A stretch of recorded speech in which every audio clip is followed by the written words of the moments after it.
Bonjour à toutes, bonjour à tous. Je me plie à nouveau à l'exercice des vœux à la population en version vidéo. Vous savez que ce n'est pas comme cela que j'avais prévu de vous souhaiter de bonnes fêtes.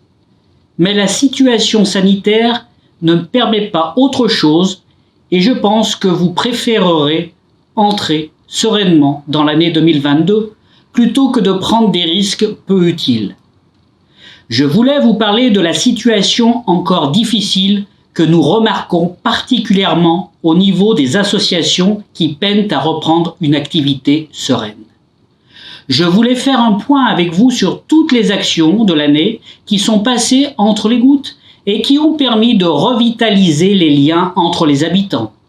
Les fêtes du sport, du jeu, de l'hiver, la France en courant, le numérique tour, la semaine bleue, l'exceptionnel thé dansant, l'inauguration du Repère Café, l'exposition de Juliette Lagrange, le marché artisanal.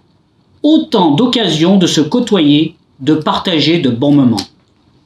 Je voulais vous faire toucher du doigt le bonheur de vivre en France. Dans cette période troublée où beaucoup de fondements ont été ébranlés. Il est en effet rassurant de vivre dans un pays où des services publics de qualité permettent de préserver un équilibre minimum.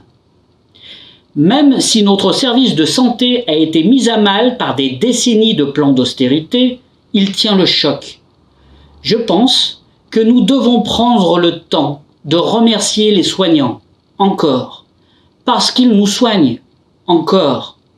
La France, c'est aussi le pays qui occupe la 21e place sur 150 quand on mesure le taux de bonheur. C'est un pays où la couverture sociale évite de sombrer dans la misère, même si nous mesurons bien les difficultés plus grandes dans lesquelles se trouvent certains Salésiens. C'est un pays où l'accès à l'eau n'est pas contraint. Je voulais aussi vous parler du semi-échec de la COP26.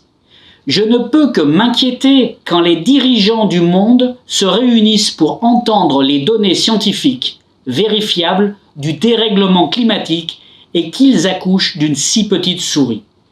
Quand verrons-nous chez nous des batailles de l'eau, comme celles qui ont fait rage cette année en Irak et dans d'autres parties du monde?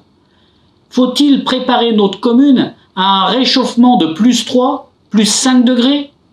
À notre échelle, nous sommes en plein chantier de rénovation énergétique de nos bâtiments.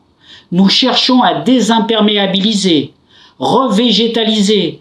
Quelle autre solution faudra-t-il inventer? Je voulais vous parler de beaucoup de choses. La partie est remise.